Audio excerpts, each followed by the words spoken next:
राहुल गांधी मुस्लिम तुष्टीकरण के कांग्रेस के एजेंडे को किस तरह बिना किसी शर्म संकोच धार देने में जुट गए हैं, इसका पता इससे चलता है कि अपनी अमेरिका यात्रा के दौरान पहले उन्होंने कहा कि भारत में मुसलमान निशाने पर हैं।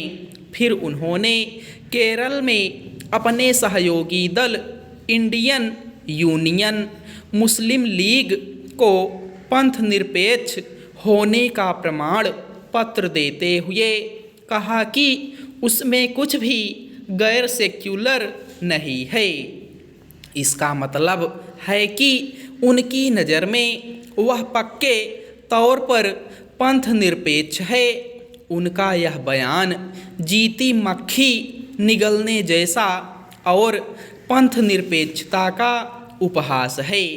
इंडियन यूनियन मुस्लिम लीग के सांप्रदायिक चरित्र पर इस तरह की बातों से पर्दा पड़ने वाला नहीं है कि वह जिन्ना की मुस्लिम लीग से अलग है, क्योंकि सच यही है कि विभाजन के बाद उसका गठन जिन्ना के समर्थकों ने ही किया था।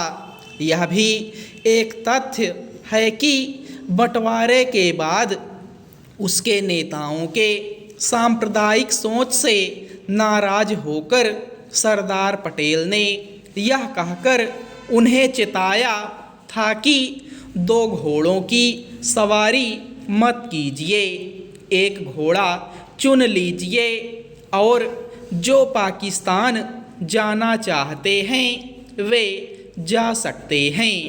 सरदार पटेल ने यह कहने में भी संकोच नहीं किया था कि लीग के जो समर्थक महात्मा गांधी को अपना दुश्मन नंबर 1 बताते थे, वे अब उन्हें अपना दोस्त कह रहे हैं।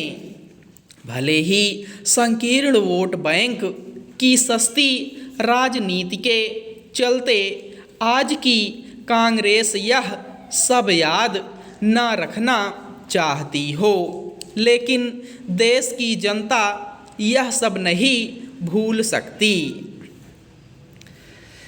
यह ठीक है कि वायनाड में राहुल गांधी इंडियन यूनियन मुस्लिम लीग के समर्थन से ही चुनाव जीते थे, लेकिन इसका यह मतलब नहीं कि देश भी इन तथ्यों से मुंह मोड़ ले कि इस पार्टी के संस्थापकों में से वे भी थे जिन्होंने खुले तौर पर पाकिस्तान की पैरवी की थी और संविधान सभा में उसके नेताओं ने शरिया कानून की वकालत की थी।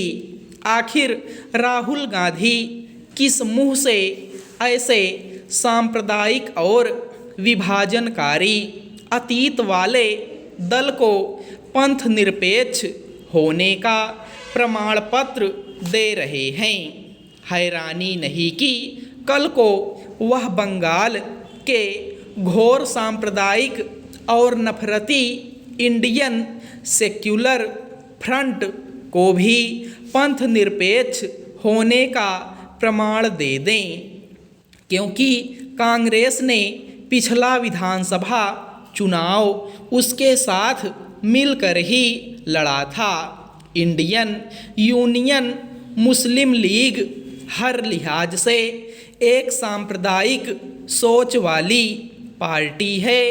यह वही दल है जिसने जिहादी इस्लामी प्रचारक जाकिर नाइक का इतना खुलकर बचाव किया था कि कांग्रेस को शर्मसार होकर उससे असहमति जतानी पड़ी थी। यह भी किसी से छिपा नहीं कि इंडियन यूनियन मुस्लिम लीग ने किस तरह यह कहा था कि वंदे मातरम मुस्लिम विरोधी है।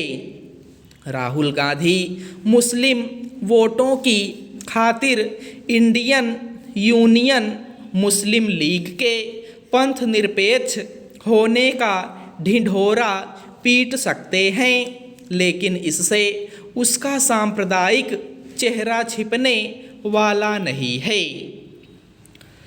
उत्तराखंड में शिक्षा विभाग ऐसी पहल करने जा रहा है जो आने वाले वर्षों में उत्तराखंड बोर्ड की हाई स्कूल और इंटर परीक्षाओं का परिणाम सुधारने का मजबूत आधार बन सकती है।